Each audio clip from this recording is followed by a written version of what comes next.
Hi guys! For today's video, nagluto ako ng Mickey Gisado.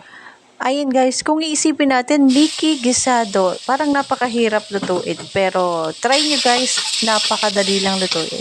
Siyempre, hindi ko din alam kung paano lutuin yan. Tinignan ko lang din siya sa YouTube para mas maganda yung pagluluto. At syempre, kung nakikita nyo, inuna natin yung half kilo ng karne para mas masarap siya. Dahil tutustahin natin yan. Ayan, kung nakikita nyo, hinalo-halo ko muna siya guys.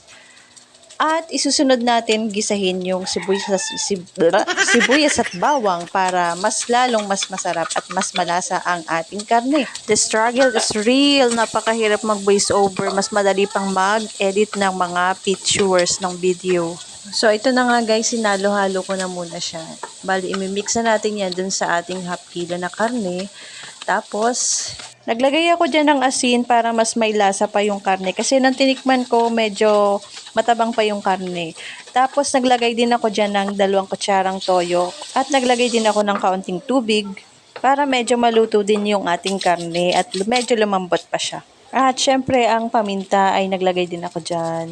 Nagdadagdag din yan, pasarap yung ating paminta na yan. At malapit na din nating isunod yung mga mix na gulay.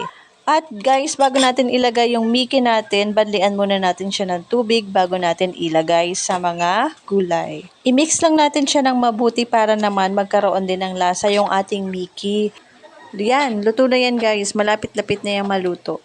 Para ka lang nagluluto ng pansit. Parang yun yung way ng pagkakaluto ng Mickey Gisado. Parang pansit lang din. Oh, di ba? Paulit-ulit ako. Paigay lang natin siya. Medyo may tubig-tubig pa siya. Ayan guys, pinas forward ko na para makita niyo yung pagkaiga niya at pagka-juicy niya. Ito na guys, tingnan niyo ha.